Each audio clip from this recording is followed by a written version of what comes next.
চাকরি হারিয়েছেন ভারতস্থ বাংলাদেশি দূতাবাসের দুই শীর্ষ কূটনীতিক। অন্তর্বর্তীকালীন সরকারের আদেশে তাদের চুক্তিভিত্তিক নিয়োগ বাতিল করে জরুরি অব্যাহতি দেয়া হয়েছে।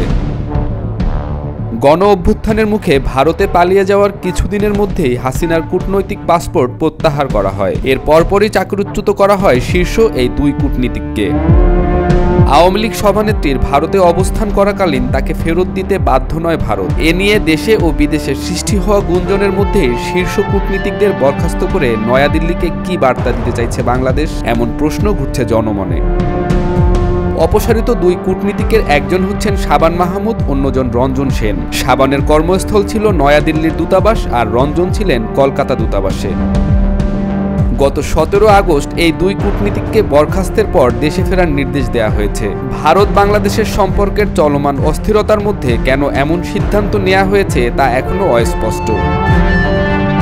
গত 15 বছর ধরে সদ্য সাবেক হাসিনা সরকারকে একচেটিয়া সমর্থন করেছে ভারত। তাদের যে কোনো সমর্থনের উদ্দেশ্যই ছিল নিজেদের জাতীয় স্বার্থ বহাল রেখে হাসিনার ব্যক্তিগত এজেন্ডা বাস্তবায়ন করা, যা বাংলাদেশের জনগণের কাছে এখন প্রকাশ্য সত্য। জনরোষের মুখে পালিয়ে বাঁচা একজন স্বৈরাচারের প্রতি সার্বিক সমর্থন বহাল রাখার কারণে জাতীয় ও আন্তর্জাতিক মহলে বেশ বিব্রতকর পরিস্থিতিতে রয়েছে মোদি সরকার। জাতীয় স্বার্থে হস্তক্ষেপ ও চলমান বন্যা পরিস্থিতির কারণে জুলাইয়ের গণ অভ্যুত্থানের পরে বাংলাদেশিদের মধ্যে প্রতীয়মান হচ্ছে তীব্র ভারত বিদ্বেষী মনোভাব। অপরদিকে ভারতীয় প্রভাবের বিপরীতে চীনের প্রভাব বিস্তারের প্রবণতাও বাংলাদেশকে পরিণত করেছে স্নায়ুযুদ্ধের ময়দানে। তাই স্বৈরাচারের পক্ষ নিয়ে বাংলাদেশের জনস্বার্থের বিপরীতে অবস্থান নেয় দিল্লি হারাচ্ছে প্রতিবেশীর কদর। অন্তর্বর্তী সরকার চাইলেই ভারত হাসিনাকে ফেরত দিতে বাধ্য, এমন ধারণাকে সরাসরি নাকচ করেছেন দিল্লির পররাষ্ট্র বিষয়ক একাধিক বিশ্লেষক। শুধু তাই নয়, হাসিনার কূটনৈতিক পাসপোর্ট বাতিল করা হয়েছে জেনে দিল্লির উচ্চ পর্যায় থেকে আওয়াজ তোলা হয়েছে হাসিনার জন্য তাদের প্ল্যান এ, প্ল্যান বি রয়েছে। খোদ ভারতীয় মিডিয়াই এসব খবর প্রকাশ করছে। আশ্রয় দেওয়ার পর হাসিনাকে আবার দেশ থেকে বের করে দিয়ে অন্যান্য মিত্র রাষ্ট্রের কাছে অসহযোগী বন্ধু হয়ে উঠবে না দিল্লি, এমনটাই জানান দেশটির সাবেক শীর্ষ কূটনীতিক ডক্টর টি.সি.এ. রাঘবন। তিনি আরও জানান, যদি হাসিনাকে ফেরত চাওয়া হয় তাহলে বন্দি বিনিময় চুক্তি আইনের ফাঁকফোকর খুঁজে দীর্ঘ করা হতে পারে ঢাকার অনুরোধ। ভারতের প্রতি হাসিনার প্রত্যক্ষ ও পরোক্ষ নির্ভরশীলতা বাংলাদেশের প্রতি চীনের বন্ধুত্ববোধকে হতাশ করেছে। হাসিনার নির্দেশনায় মোংলা বন্দরের ব্যবস্থাপনা ও তিস্তা প্রকল্পের মতো বেশ কিছু প্রকল্প নির্মাণে চীনকে ধরাশায়ী করে কাজ বাগিয়ে নিয়েছিল একাধিক ভারতীয় প্রতিষ্ঠান। গত জুলাই মাসে চীন সফরে গেলে হাসিনা সরকারের প্রতি নিজেদের বিরূপ মনোভাবের কথা স্পষ্ট করে দেশটির সরকার। হাসিনার পতনের পর চীন বাংলাদেশের ঝিমিয়ে পড়া সম্পর্কের পালে নতুন করে হাওয়া লাগে।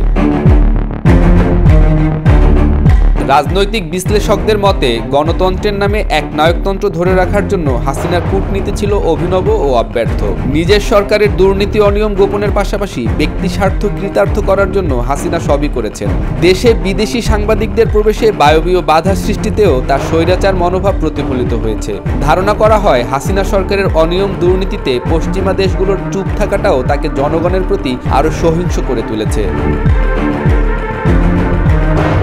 দেশের রাজনৈতিক সচেতনদের অনেকেই মনে করেন ক্ষমতায় টিকে থাকার জন্য জাতীয় স্বার্থের বিরুদ্ধে দাঁড়াতেও দ্বিতীয়বার ভাবতেন না হাসিনা। তার পররাষ্ট্রনীতির পুরোটা জুড়েই ছিল গদিতে থাকার নীল নকশা। এসব কারণেই আজ আন্তর্জাতিক রাজনীতিতে আলোচিত সমালোচিত হচ্ছে বাংলাদেশ। তবে বিশ্ব ইতিহাসে স্থান করে নিয়েছে বাংলাদেশের ছাত্র জনতার গণ অভ্যুত্থান।